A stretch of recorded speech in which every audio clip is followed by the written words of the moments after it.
I have a certain emotional investment in this particular topic because it pretty well takes me to the brink of insanity.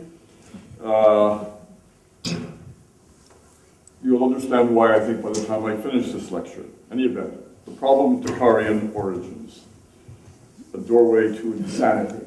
And I provide this little Buddhist clip. The Buddha will come in and out of this lecture, as you will see.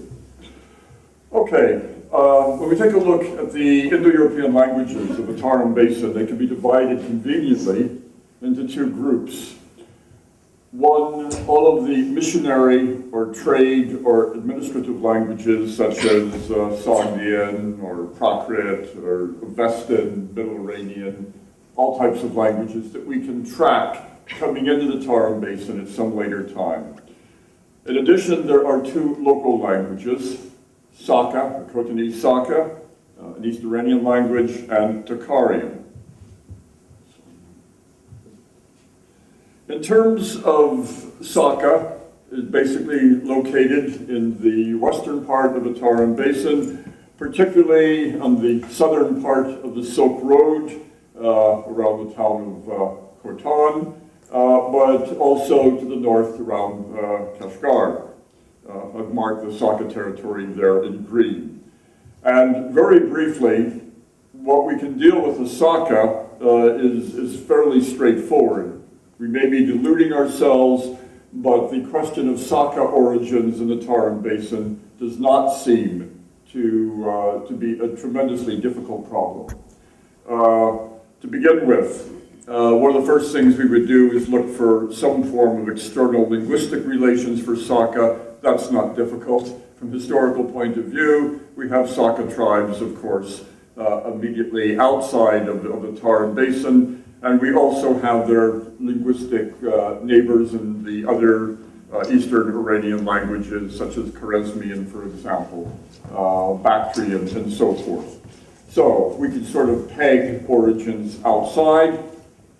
And from an archaeological point of view, we can also deal, or so we imagine at least, with the Saka, in the sense that we have burials, including royal burials, stretching across the southern part of the Eurasian steppe that are either historically identified Saka territory or are in cemeteries such as at Pazyryk, for example, in the Altai Mountains, which have generally been presumed to have been some form of Eastern Iranian, such as the Saka. And we can then make tie-ins between the Tarim Basin and these external archaeological sources, such as the site of Yumalak Kum, for example, which was found on the upper reaches of the Keria River in the Tarim Basin, in which we find what otherwise, if we found in the Eurasian steppe, we would recognize as a probable Eastern Iranian burial, and certainly comparable with the more classic burials, for example, such as the tombs at Arjan in the steppeland regions.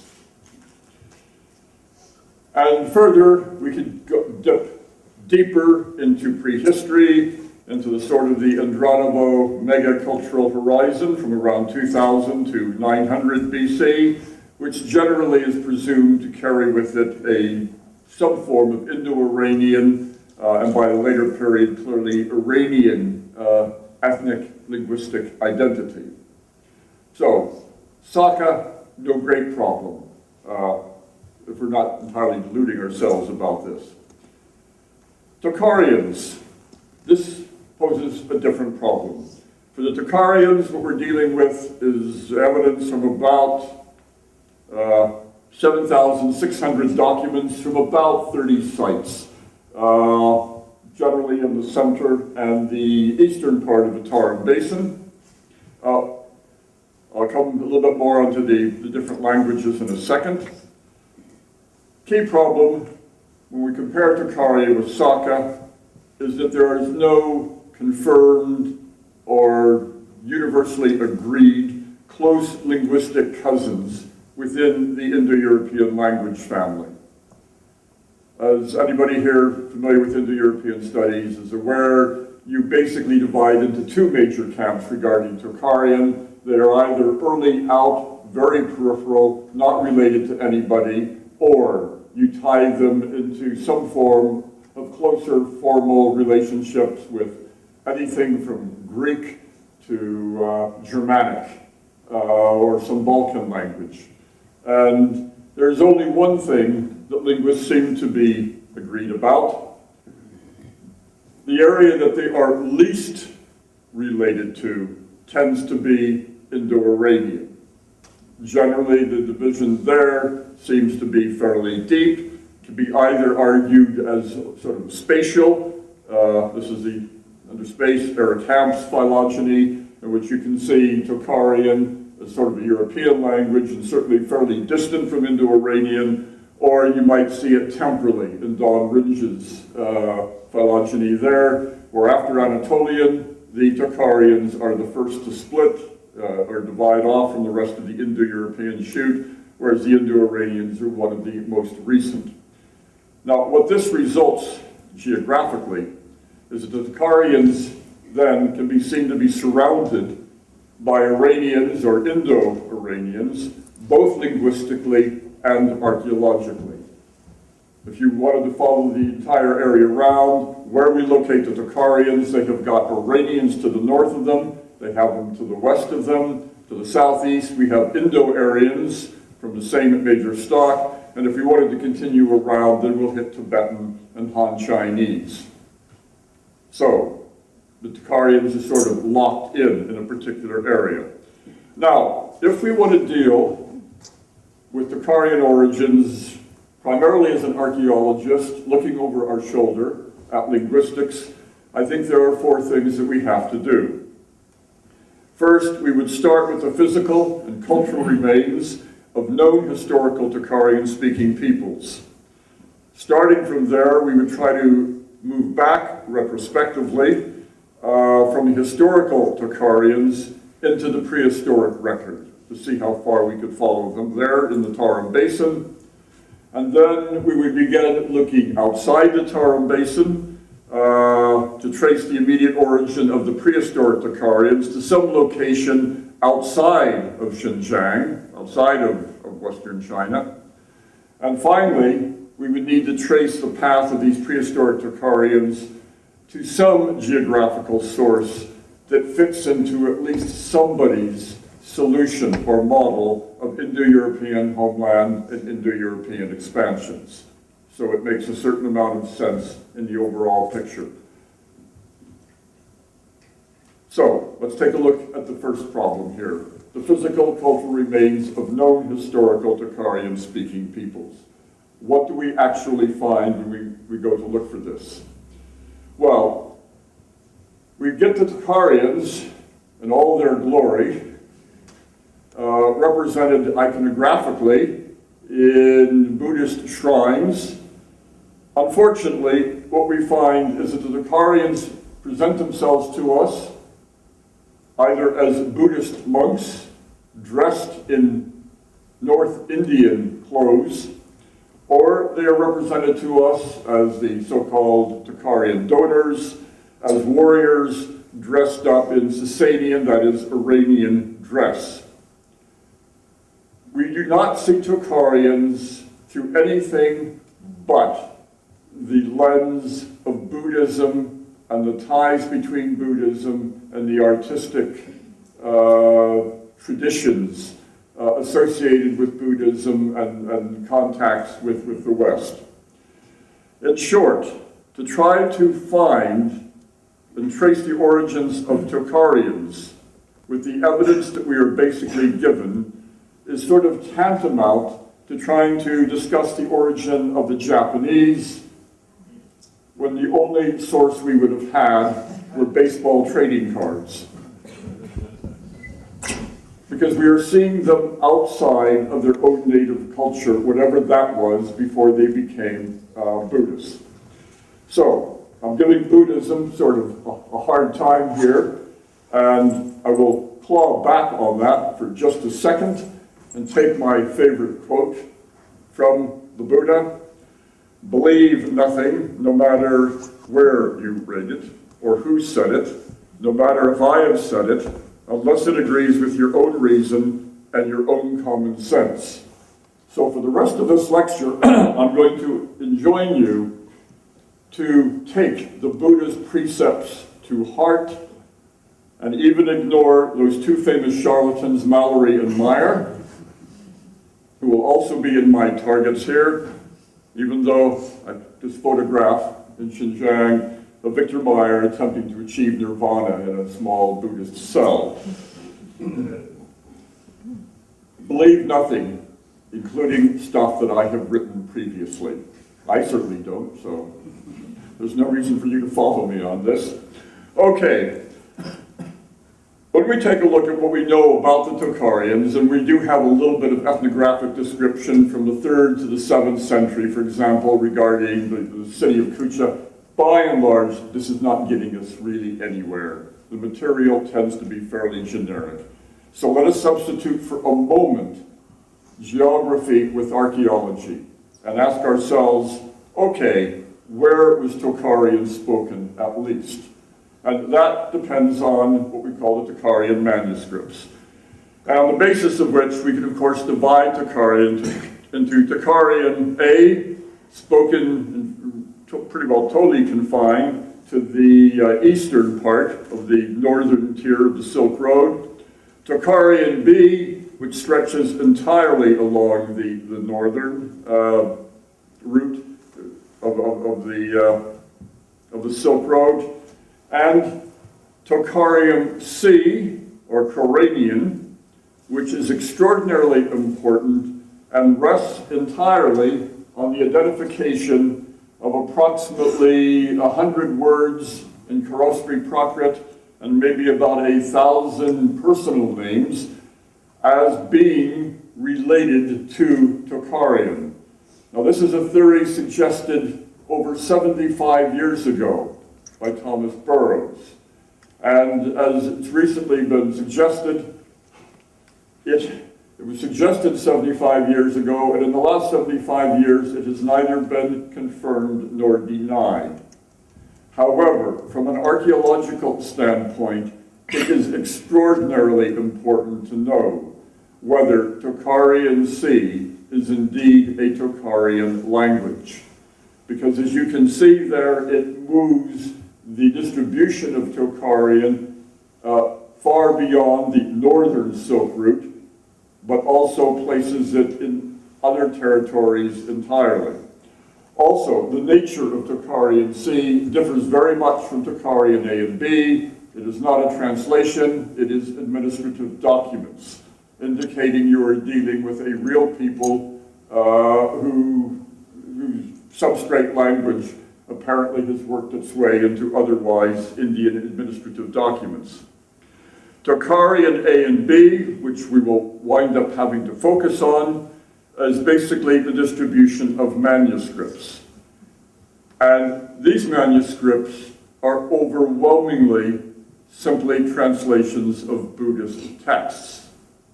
And boy, using this is a very dangerous method for ascribing a territory to a given spoken language.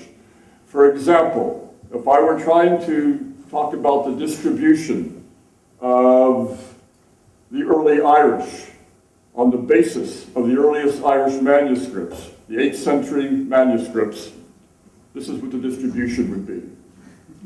Quite clearly, Irish was a language spoken primarily between northern Italy and Germany, and obviously perhaps one of these mad Irish monks wandered off far to the west, but we can dismiss the Book of Armagh.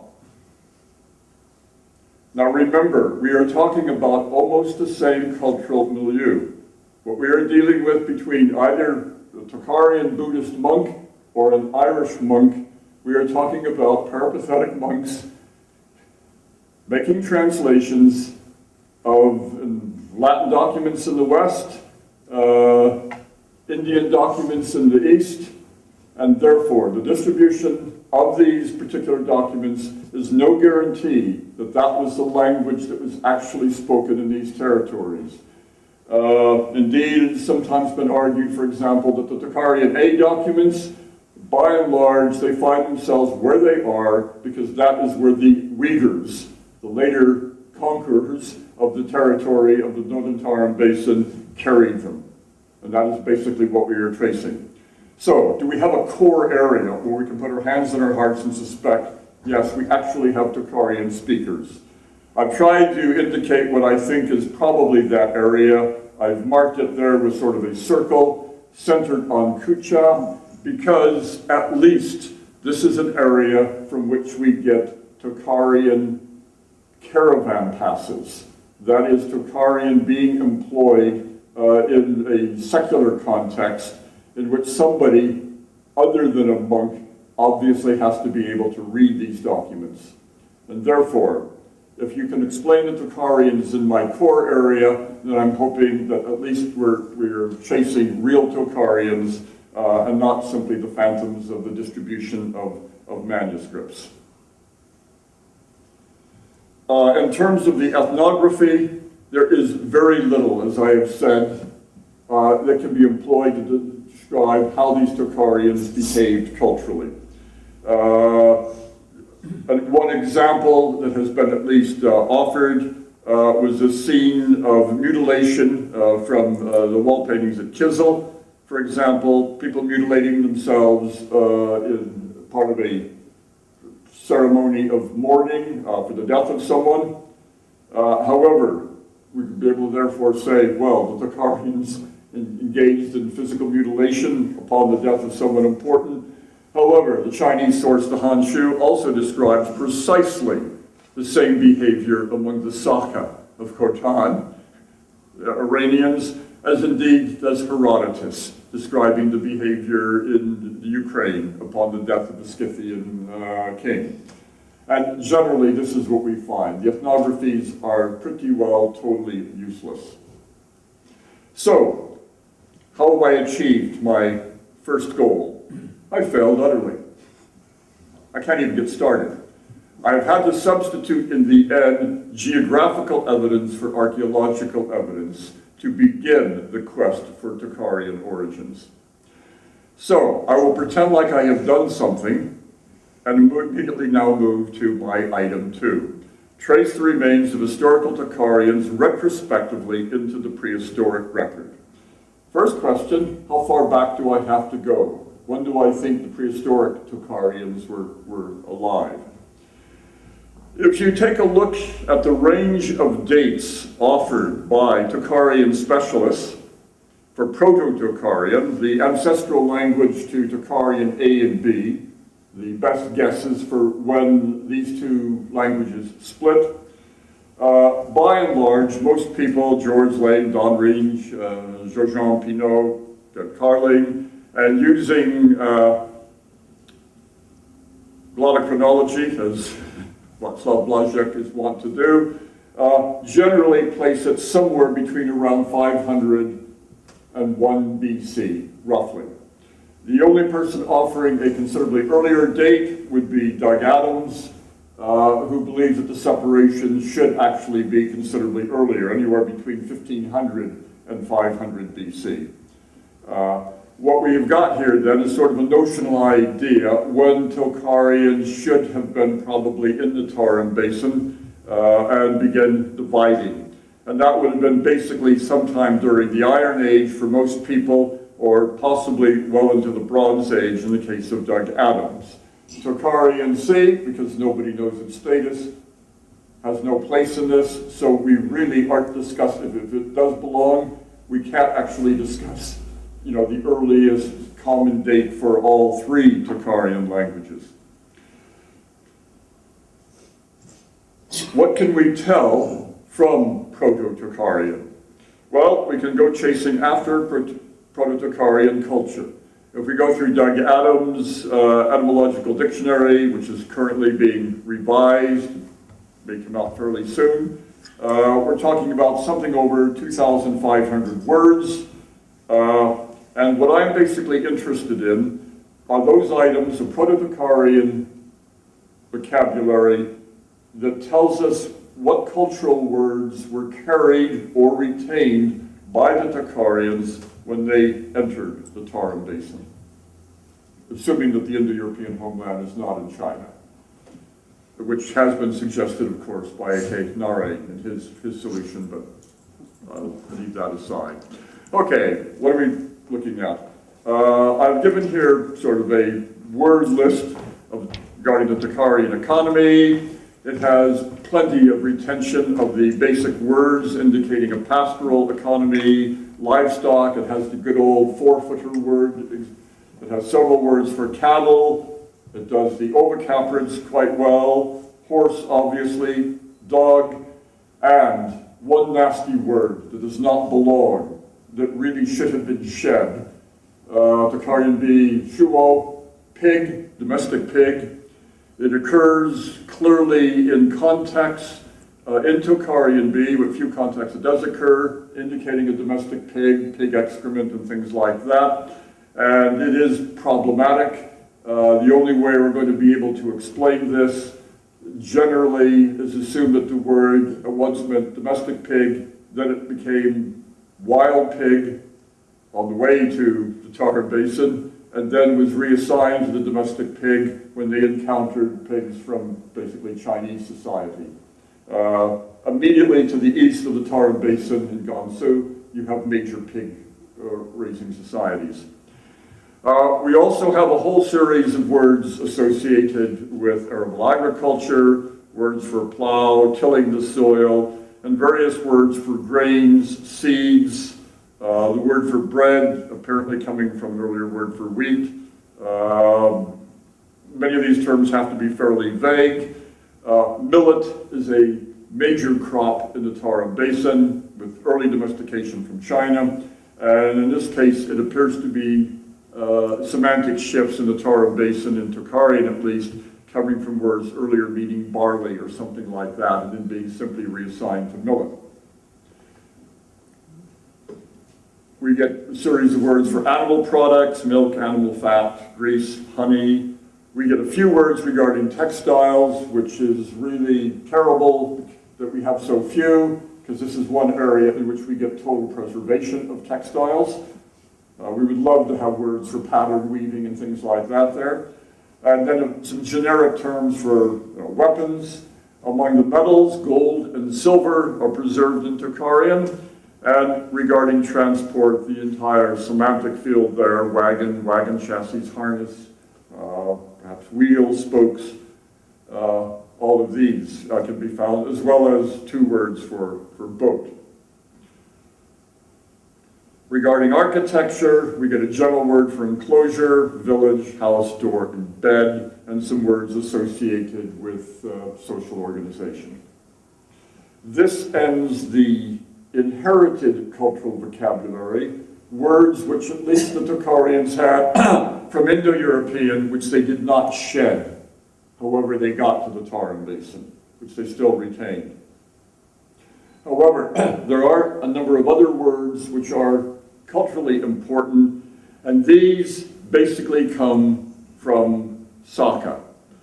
Words for iron, weapon, knife, axe, army, a flax garment, and also words associated with social organization and ideological belief, king, glory, share, possession. Two of the most critical items of material culture are argued to come in much later. The word for brick is supposedly from Sogdian, and the word for canal is from Bactrian, and therefore they may not have spread, irrespective of how early we find bricks and things in the Tarim Basin. The words themselves we don't seem to recover from anything until maybe the early centuries AD. The late Xavier Tremblay has argued that the earliest stratum of Iranian loanwords in Proto-Tocharian is Old Sakan, and that is to be explained by meetings between the Tocharians and the Saka within the Tarim Basin. It specifies that it involves there's no evidence that these loans involve a geographically remote Iranian language. And so what he is arguing here is that on the way to the Tarim Basin, there is no evidence that Tocharian picked up Iranian loans. It only absorbed them when it had arrived in the Tarim Basin.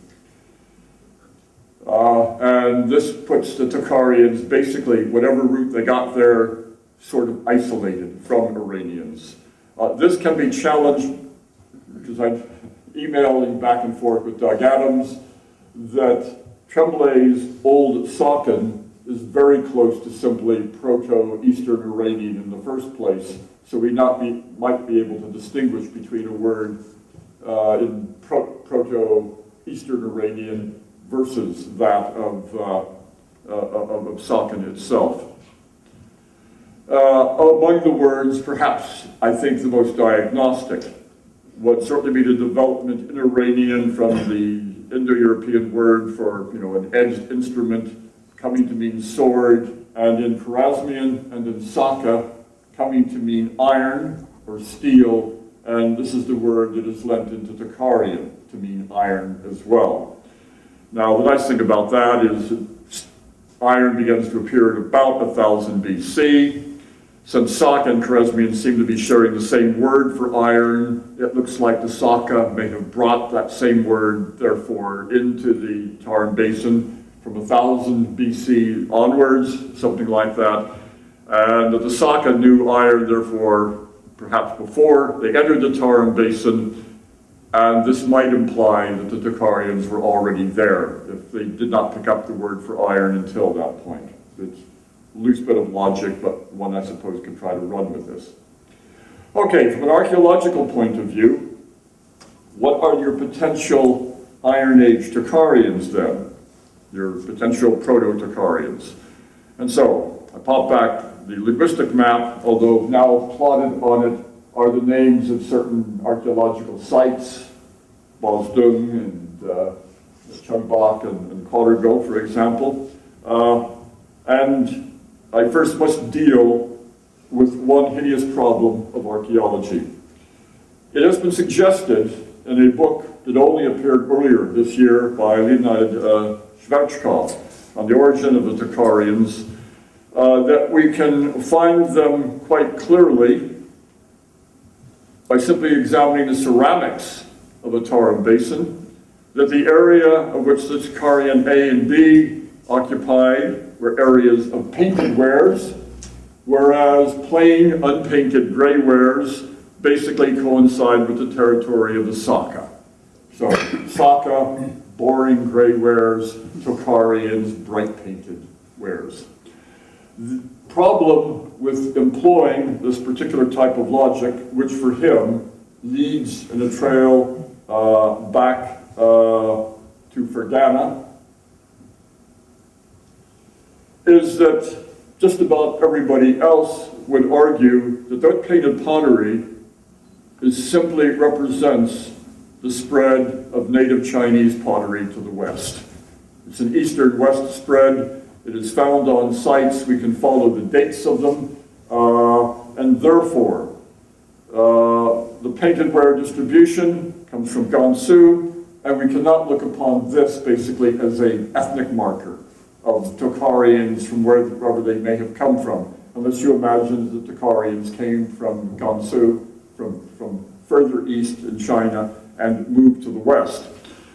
On top of which, the metallurgy that we find on these sites of the Iron Age is basically comparable to the same types of metal types we find in the Eurasian steppe zone. That is the area that we would normally said was Iranian. So we're in a hideous problem from an archaeological point of view because all of the major markers of material culture are associated with people who we already exclude from being Tocharians, either Chinese or Iranians. If we take a look in this area, roughly the core area, we have basically a series of cemeteries which some would like to relate to one another, others don't. There are certain common features of them. Some of them can be quite large with burials in the hundreds. Corrigal, the largest, The burials that we find of men accompanied by their horses, if we go north of the Tian Shan Mountains that block the Tarim Basin from the Eurasian steppe, we find precisely the same type of burials in cemeteries that we would otherwise regard as Iranian. And the problem that we have here is that all of the sites south of the Tian Shan, in the foothills of these mountains, look like sites from the Eurasian steppe and look, therefore, like Iranian sites. What this means, then, is that the Iron Age Proto-Tocharians of the first millennium BC are either hiding under the parking lot of KFC in Kucha and other oasis towns, and we have never seen them or never found them, or they are absolutely indistinguishable from the Saka. And we cannot tell a Tocharian from a Saka in terms of their material culture or cultural behavior. In short, in the 6th century AD, the Tocharians were already masters of disguise. They dressed up and pretended like they were Sasanians. On one hand, we would hope this might get us closer to finding out, an original people, but the two major sites are basically useless. One of them, Shintala, for example, is the only site south of the Tian Shan where we get both metal artifacts of the steppe are found with gray ceramics of the steppe. Again, we're in Tocharian-speaking area, but everything about it is screaming Saka, insofar as we can see. And at the other site, at Khaladun, its connections, its cultural connections, tend to be with the West, particularly Ashtala in the western area, which is very clearly in Saka territory. We move back a little bit further. In short, we're trying to go back further and further in the archaeological record to see what does a real Tocharian look like when he's not dressing up like what we think is an Iranian.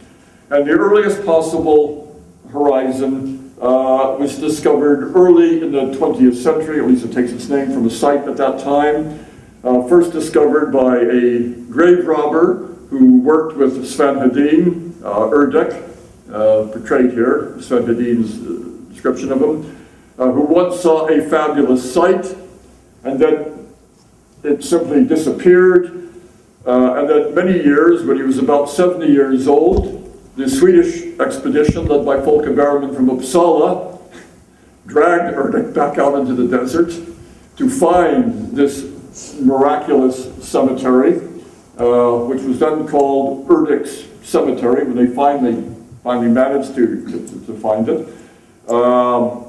Also named Small River, or Small River 5 Cemetery. And Bergman did some small excavations there. You see some of the scenes from the cemetery, and one of the mummies tipped out of a coffin by grave robbers.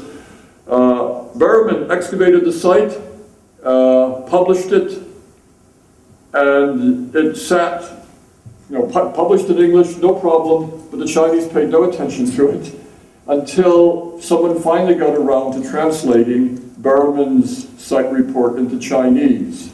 That set off a flurry of activity, and the site was once again rediscovered and fully excavated. And what we now know is that we have a horizon, an early Bronze Age horizon dating from around 2000 to about 1600 BC, which we can call the Xiaohe. That simply means Small River Horizon.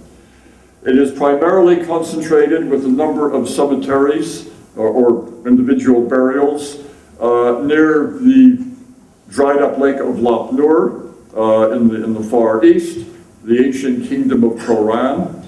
However, it also has produced an outlier, something like 500 kilometers west across the Tarim Basin at the site of Beifong Moody, across the Tarim Basin. The site of Xiaohe is a marvelous site.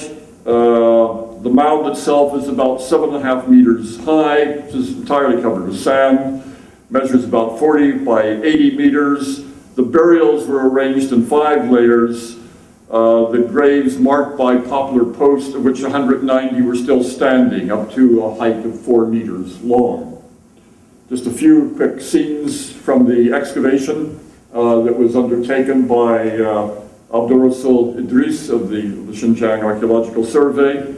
You can see the post standing there where the coffins being uncovered in their different layers.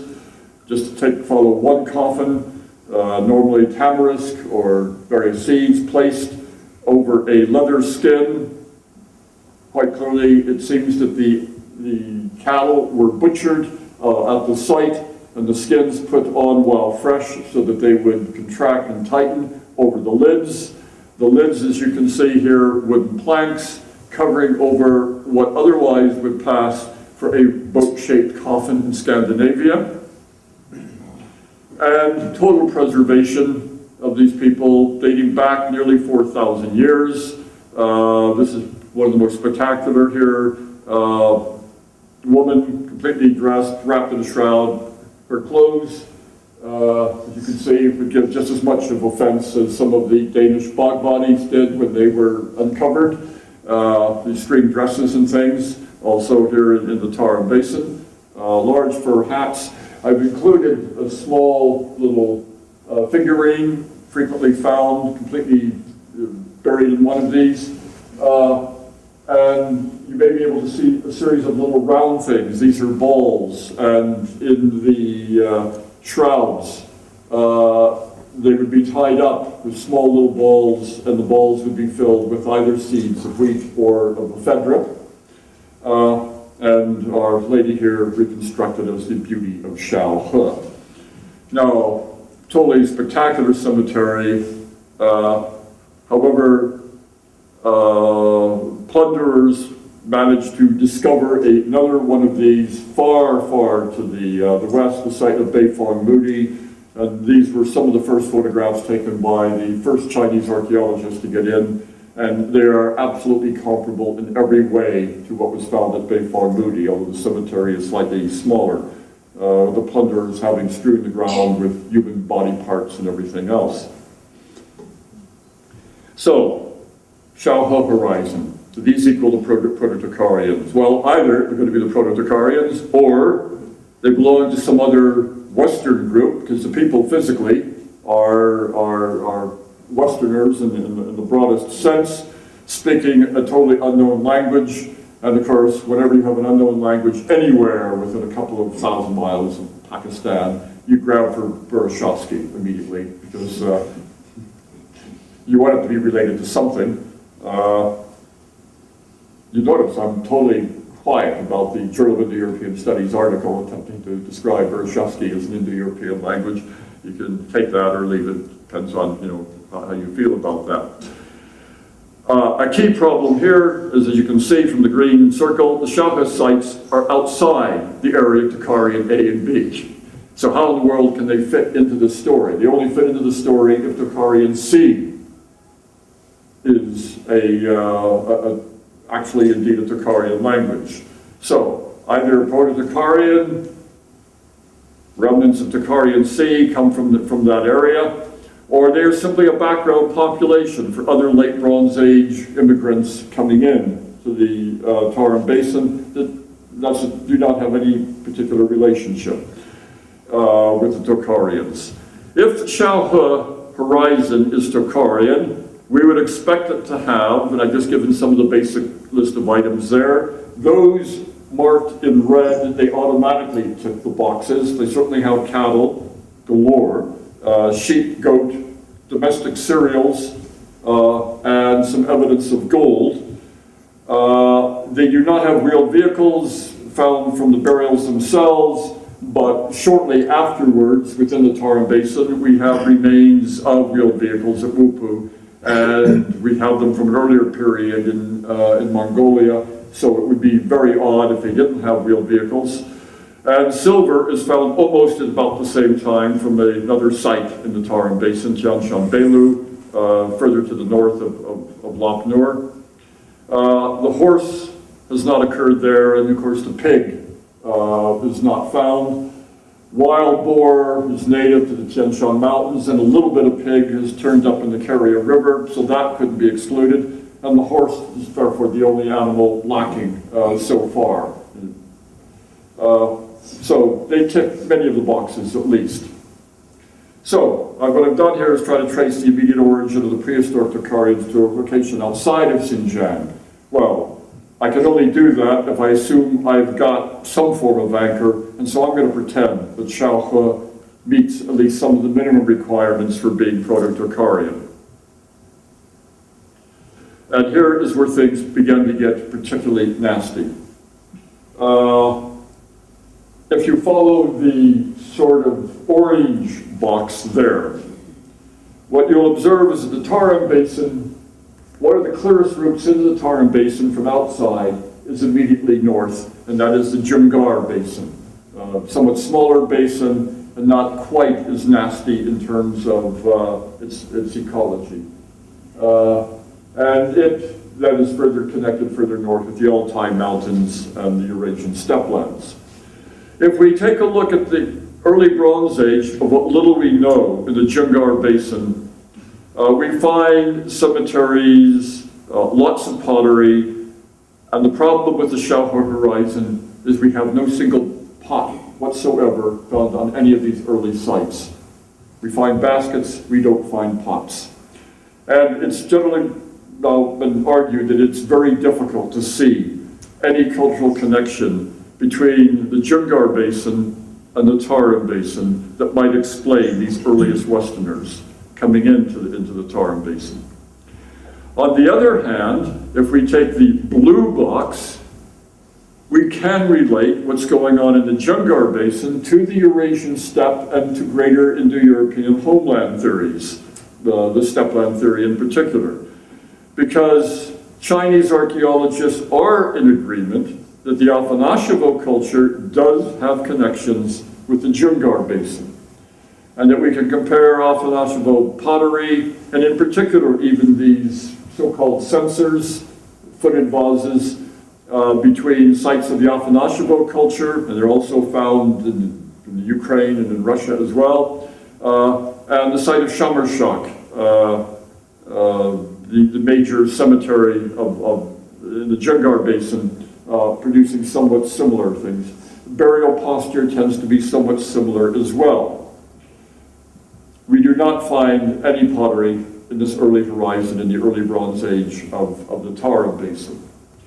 Now, to steal a map from David Anthony, the reason why this is so critically important is that in my book on the Tarim mummies and other people as well have basically thought that the way of explaining the Tocharians, one of the easiest, would to see them as the Afanasyevo culture, the easternmost extension of what we regard as the Western steppe cultures. And the Afanasyevo culture is producing some horribly early dates, although the earliest can be disputed. They can run from around 37 to 2500 BC. It is followed by the Akunyevo culture, around 2500 to 1900 BC, which incidentally has a lot of rock art. So you may be interested in paying attention to the next Journal of Indo-European Studies article by Lyudmila Sokolova, trying to relate it to cultural spread throughout Central Asia. There is generally recognized a break after that, and then we have occupation by the Andranovo culture in this region, which, as I've indicated, is generally presumed to be Indo-Iranian. The Karasuk culture follows. Nobody's quite sure what to do with that one ethnically. And then finally, the Tagar culture. Most people regard it as Eastern Iranian. Some people regard it as Proto-Samoyedic or something like that. Now, because so much hangs on it, I and others, such as Elena Kuzmina, engage in what I regard as a little bit of Chinese chess, Qin Chi, in which you have a chess piece called the Pao, the cannon, which rather than simply takes a man it has to jump over one man and land. And this is what I do effectively here. Forget the Jungar Basin. How can we compare the Afanasyevo with Xiaohe and assume we simply don't know enough in between? Well, does this give us a hint as to where these people are coming from? There is some ancient DNA analysis of the Xiaohe burials. Among the females, the predominant in terms of mitochondrial DNA in general among the burials, the primary type is C4, which, if we look at the current distribution of it, tends to look like native certainly to Asia, and could also be seen particularly concentrated in Siberia. How much you want to make out of modern distributions, this does not necessarily occur, any movement of the women at least, from the West. But the males have good old R1A1A. For the Y chromosome, this, I'll be very interested in hearing the later lecture on DNA, because this is one of those absolute pain in the arse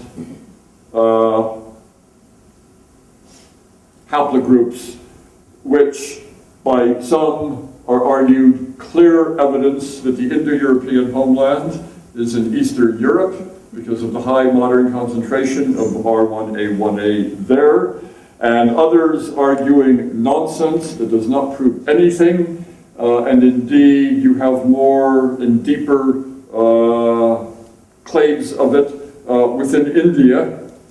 And if it meant anything, it would be suggesting populations migrating from India. So where this arguments particularly stand on this particular group, one way or the other, difficult to say. I don't know where it originated, but it is found in ancient DNA among Bronze Age populations in the Yenisei region, which, as you can see, at least is there north of Xiaohe, and might therefore indicate, again, a movement from the north to the south.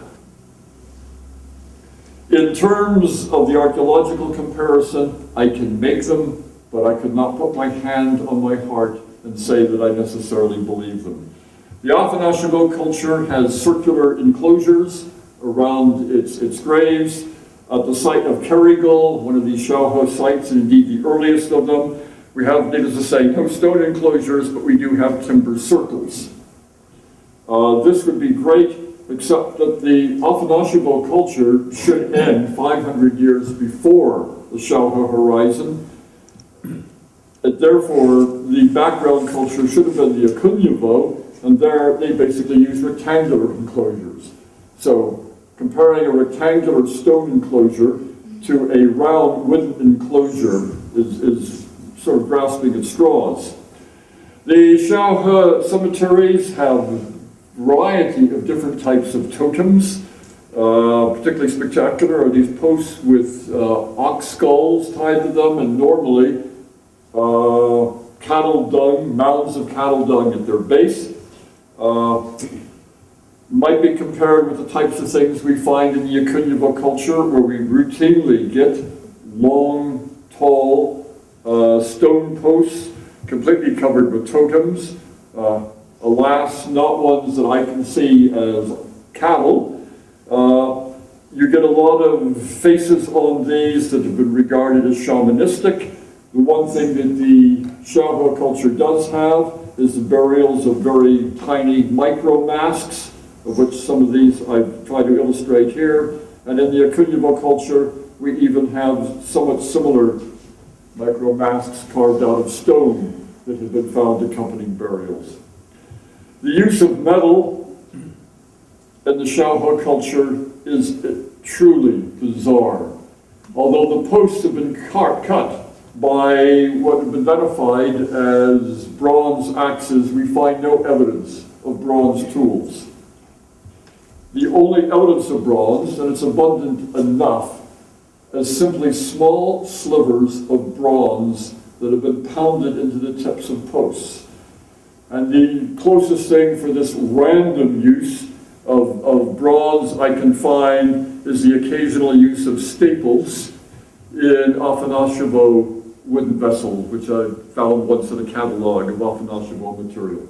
By and large, this is crap, but it's the best I can do archaeologically. So then we compare here, Tocharian and Afanasyevo. How does Afanasyevo stack up as an Indo-European culture that could be the background to the movement of Tocharians into the Tarim Basin? Things marked here in red indicate where it ticks the box, so it certainly has cattle and a sheep, goat. It has some evidence of horse and dog. It does not have domesticated pig, but there has been a little wild boar found from the Altai region, so we could probably count that. But when it comes to agriculture, both the Afanasyevo and the Akunyevo culture reveal nothing other than perhaps the processing of some wild grain. And this is absolutely critical, because as I've indicated, Proto-Tocharian should have been carrying the names of domesticated plants, arable agriculture, and everything else into the Tarim Basin.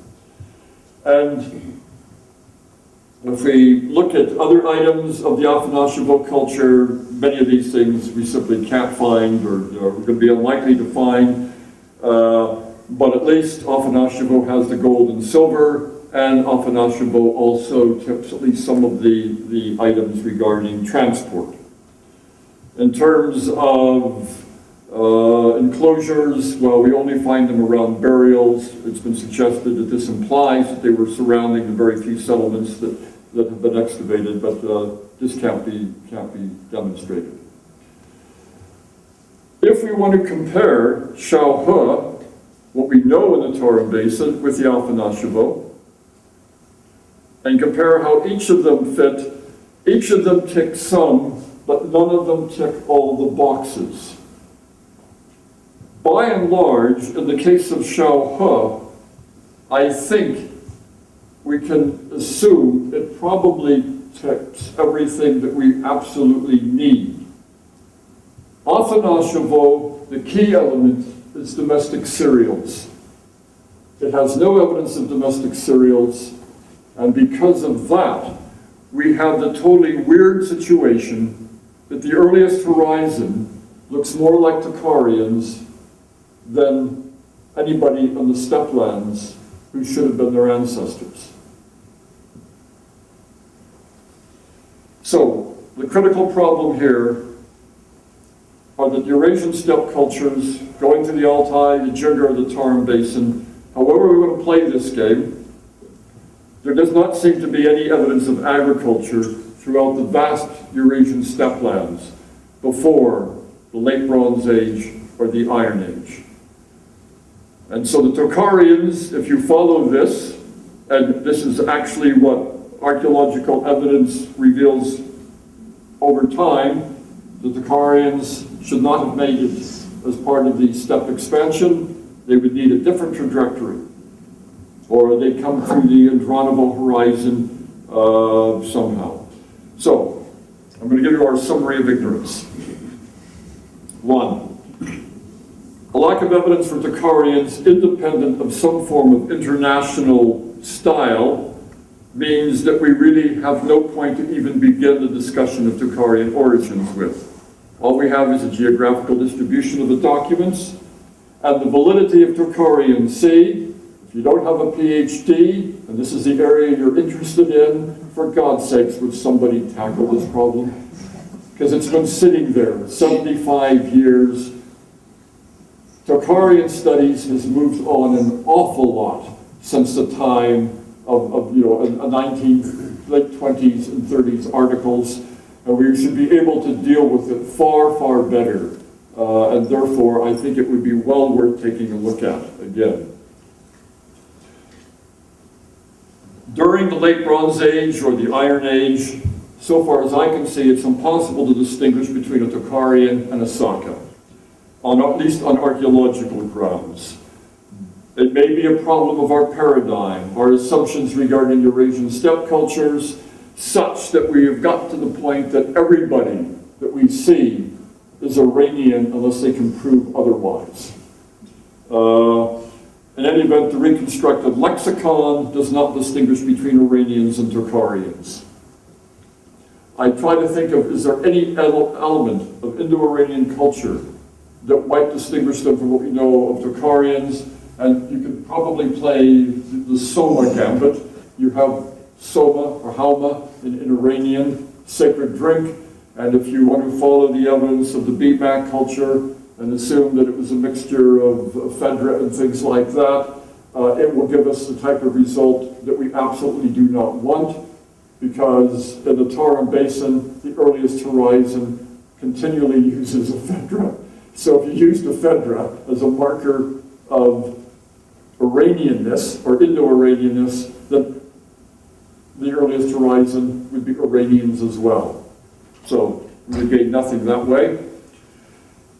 If the Tocharians cannot be anchored within the Tarim Basin, it's going to be very difficult at least to derive them from outside, because we have no idea what we're trying to tie from one arrow to another. The Tocharians look like they absorbed Iranian culture on the steppe, but little language, if you imagine that they had a late movement, or the Tocharians and the Tarim before Iranian arrived there, and then later absorbed the material culture. Or we have to imagine we've still not found a single Tocharian in the Tarim Basin. They're still hiding from us there. We have three models for explaining Tocharian origins. None of them work. The steppe model is great because it puts Tocharians on the periphery. If you like to believe that Tocharians separated very early from Indo-European, if you want to associate them with Alpha Nashevo, and that means that the Tocharian does not need to meet an Iranian until it gets in the Tarim Basin, as Xavier Tremblay was trying to indicate. Against it is that the Alpha Nashevo culture, while popularly derived from the European steppe culture, it is not universally held, and we know, both David and I, Eurasian steppe experts who would argue that Alpha Nashevo has nothing to do with Yamnaya and the other cultures of the European steppe. And the steppe cultures all lack cereals. Tocharian must have cereals.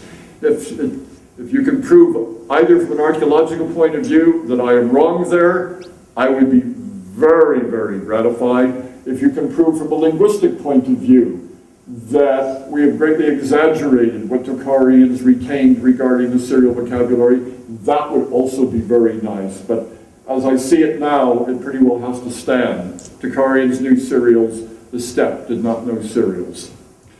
And finally, the steppe derivation of the earliest Tarim cultures, the Xiaohe horizon, is archaeologically weak. Xiaohe horizon, we have no idea where it came from. Or you can follow a steppe model if you want to imagine that the Tocharians somehow were part of the Alpha Nashevo Andranovo phenomenon. They look like Iranians. They simply managed to retain a totally different language, across the Eurasian steppe, come in. If they come in late enough, they can carry cereal agriculture. If they're only coming in by, let's say, about 1000 BC, can't prove it. We've just simply mistaken them for Iranians. The problems with this is sort of the logical, how in the world can you live completely surrounded by Iranians, travel across the face of what we think is Iranian society without picking up the Iranian language until you arrive in the Tarim Basin. And finally, you shift the homeland to Central Asia, for example, as Schwarzkopf has tried to do. Tocharians would certainly have less distance to travel. If you have a Central Asian homeland, you can draw arrows any way you want and have any phylogeny you want of Tocharian vis-a-vis other Indo-European languages. And there, Tocharians can be associated with the spread of cereals from Central Asia to China, along basically a mountain route and then into Western Tarim Basin.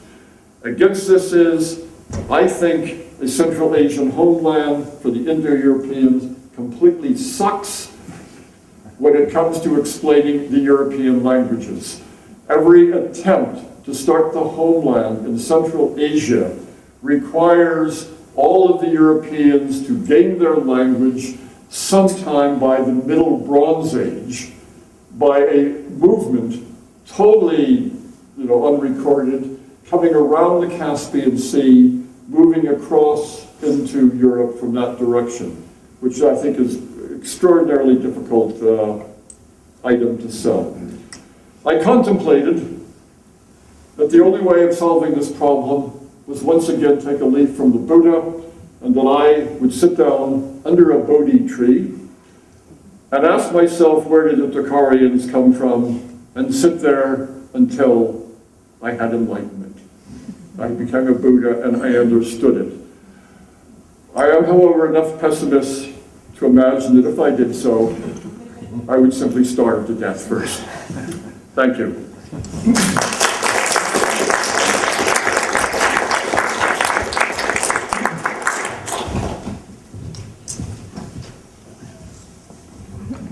Is this working? Well, theoretically or technically our lunch break has already started, but I'm sure there are lots of questions. Yes, very enlightening indeed. We have the people, the Yuchi people in western part of China, Gansu area, the later Kushans. Yes. I'm sorry, we have the Yuchi people in Gansu area, Yes. which I believe they speak Indo-European. That's really the question here. You haven't mentioned them here. I know, I deliberately avoided mentioning them there. I think the Yuchi, even if they're Tocharian speakers, get us nowhere. I will try to very briefly try to explain why. What we know of the Yuchi, first, what we know of the language. In the Tarim Basin, we know nothing. There's no such thing as a Yuchi document. The only evidence for the Yuchi language, if you want to accept it, are some words that enter Bactrian when the Yuchi expanded to the west and entered Bactria, which, according to Nicholas Sims Williams, if you look at those words which we think are Yuchi, those are Iranian words. And therefore, what you normally get is, well, the Yuchi originally spoke Tocharian, but on the way to the west, they picked up Iranian languages and arrived there speaking Iranian. For example, the route from China to the west would have taken them through the Jungar Basin to the Ili Mountains, where we assume that they're talking basically with Iranians, so they absorb Iranian words. So never at any moment can we prove for sure that the Yuchi spoke Tocharian. But setting that all aside, what we're dealing with is a migration from east to west, dated to 162 BC, something like this, too late to explain the people who occupy the territory where we have Tocharian manuscripts. In other words, even if the Yuchi spoke Tocharian, they are pastoralists, whereas so far as we can see, the earliest Tocharians dating from the time that the Yuchi were pastoralists are probably occupying urban settlements, waiting for Buddhism or already beginning to accept Buddhism. So they're only part of the general Tocharian world at best. And the only way you can relate them to a place outside, obviously, is to go back to Henning and then to Ivanov and assume some relationship between the word Yuchi and Guti and have them come from Mesopotamia. And that type of game just drives me totally crazy because that's just simply drawing an arrow from one area to the next without anything whatsoever to substantiate it. So I've written an article on this, and I've tried to go through all the arguments regarding Yuchi. And with the best will in the world, I simply do not think they get us very far, even if they spoke Tocharian. Right. Okay. It was just when you mentioned this painted ware, ceramics, and you mentioned the pig also. I mean, yes, we're pointing to an Eastern influence. So, but thank you. The painted ware, yes, comes earlier than the Yuchi expansion. If we trust it. Yeah, but we don't know the origin of the Yuchi, I suppose. No, no, I mean, we know the end of them, but no, they're just an ethnic name, yeah.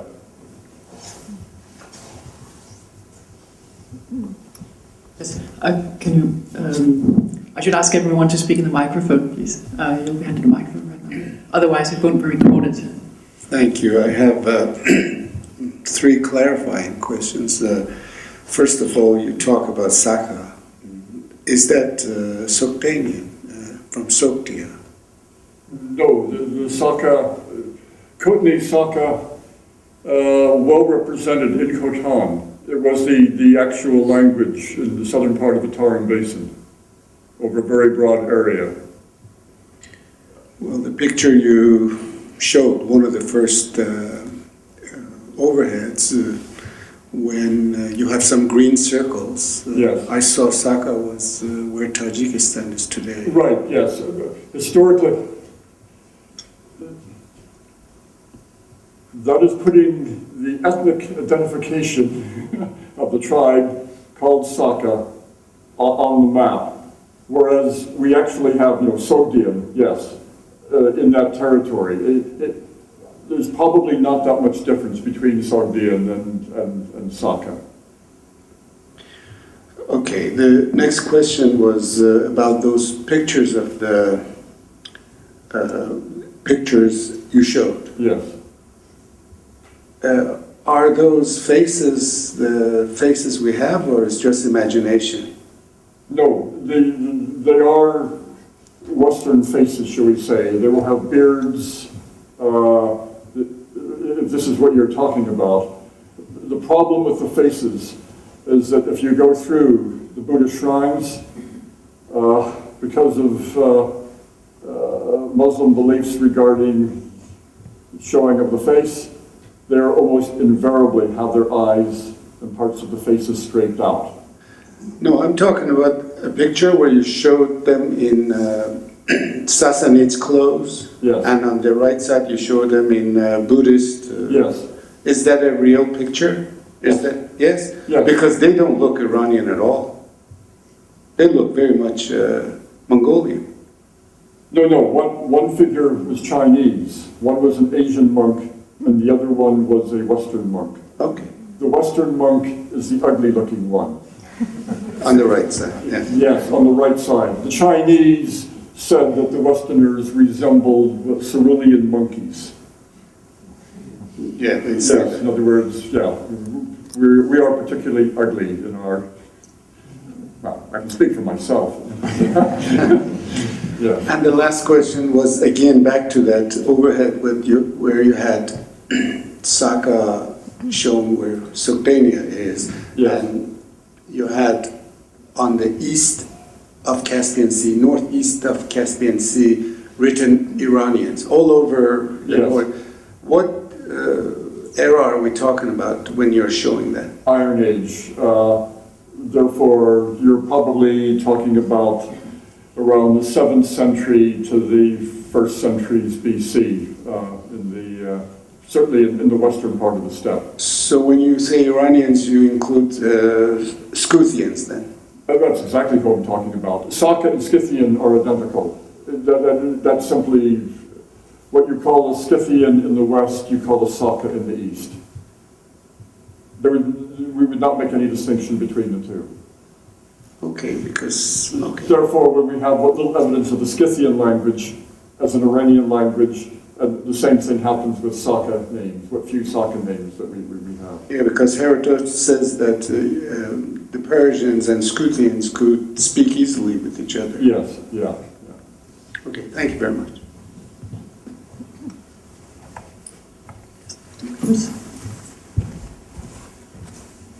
Do we know anything about the climatic circumstances in the Taklamakan in the Bronze Age or the Iron Age? Was the climate better at that stage? Somewhat better, because what we can see is that a number of these sites are found now on areas of dried riverbeds, dried lake beds, and things like that. I showed you the site of Yumalak Kum, for example, where you had sort of an Iranian-type burial on the Carrier River. It is now many, many kilometers from where there's any water in the Carrier River. And what people, geomorphologists, have been able to do is trace the continual desiccation of the Taran Basin. So it has been getting worse and worse, because otherwise you have a lot of problems to explain in sand dunes, getting 4-meter posts of poplar and cattle and all of the rest of this. It's very difficult to understand. This contrasts very greatly against the environment as it is today. Yeah, so it has changed considerably. And would it be possible that if the Tocharians were there in the middle, that they split up? So one group went to the south and another group went to the north or something? Yes, yes.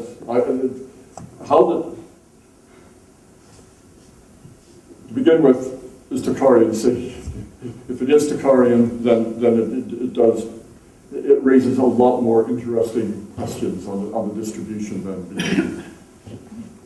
And if Tocharian Sea is really Tocharian, then almost all the things that you see in museums as mummies are Tocharians. Well, I think we should probably stop now. So, thank you for this very illuminating and enlightening lecture. It was a great pleasure.